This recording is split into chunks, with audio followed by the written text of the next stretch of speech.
Hi everybody, this is Alchemist2 and I'm back again with another series review. I just recently watched the latest episode of Orphan Black and was called The Antisocialism of Sex. And this one was absolutely intense. And Sarah has a breakdown, which is understandable. And Cosima has a breakdown.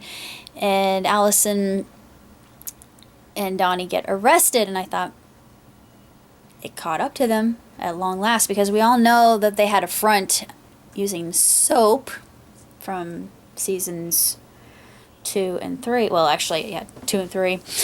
And I thought, it's got to catch up to them. It's got to catch up to them. And bingo, I was right on the money again. Pulse on the situation as usual. I felt sorry for Sarah.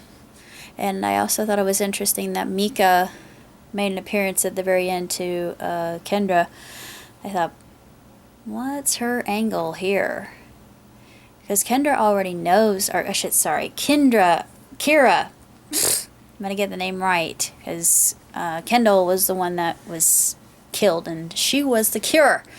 And that's what irritated me, because Cho had her assassinated, or I should say murdered in cold blood. Homicide, criminal intent. Anyway, sorry. Judicial jargon, but she had her murdered for a reason. And it irritated me. I'm curious as to what the whole purpose was, and of course Charlotte, her clone, is in the process of dying. They all know she's sick, and Cosima, same thing, and that's why she wanted to put the nanobot in her cheek, because she just couldn't face the future without Delphine. And I thought, oh, you poor thing, you can't live without your twin flame. And Felix is on the other end of the line on the cell phone, and of course her lab partners at the door, just banging at the door, pick up the phone, Felix wants to talk to you, and she finally does.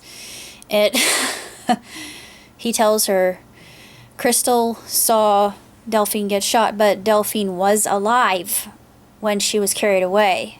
I thought, really? Because I was at the precipice thinking she's dead. There's usually a lot of my favorite characters on a lot of shows I enjoy watching. They kill them off, like in Doctor Who. They kill off River Song, who's one of my namesakes, my screen name on ICQ, and I was heartbroken over that. I'm healing now, but I just thought it's not going to end well. And then it starts to get really trippy, especially with the bionic eye that Rachel has.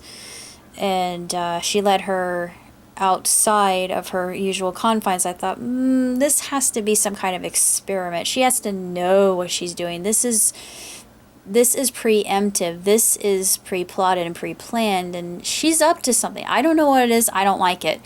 And then she starts seeing a swan. And I thought, Leda, if you know anything about Greek mythology, you know Leda, Zeus actually lusted after Leda, and he turned himself into a swan to copulate with her and produce babies. Yeah, that's the mythology behind that, which I know all too well. And Castor, I'm not very familiar with the mythology surrounding Castor. I should be, but I feel a little bit ill-educated concerning that, but my Greek mythology is actually not that bad, but Leda is one I'm very familiar with, and of course it was a white swan.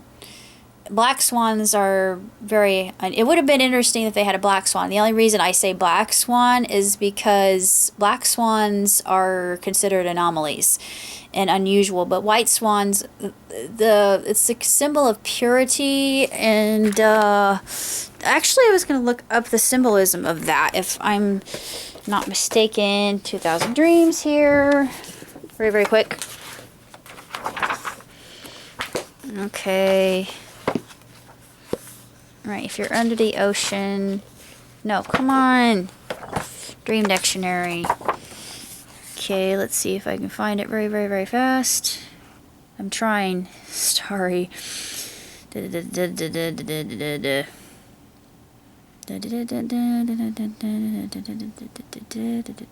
Swan. Okay. Page 90. This is the only reason I'm doing this is because I know it's important. And this is why I have these books, because they're great reference books. But, page 90. Okay, swan. Swan is often regarded as a divine bird. Interesting. In a dream, it suggests grace, beauty, and dignity. Well, yeah, it makes sure sense. Especially if the swan appears swimming in a pond. In mythology, it represents the soul and its connection to the side of your nature that may be hidden. It also may be linked with endings or death. Sure. As well as purity and innocence. Huh. Interesting. Yeah, wow. Insight. That was very deep insight, actually. And it's good I looked into that because they were talking about the director of Leda was speaking, well, you're about ready to die, Rachel. It's like, she was very flippant about it. I thought, how could you be so curt and terse? It is, you're talking to another human being about their own demise. But still, that's why I have books like that to do research with and always looking up information. So, I'm excited for the next episode. It's going to be a good one. Woo. We're getting in deep, folks. We're getting in deep. Until next time, live long, prosper. Ciao tutti.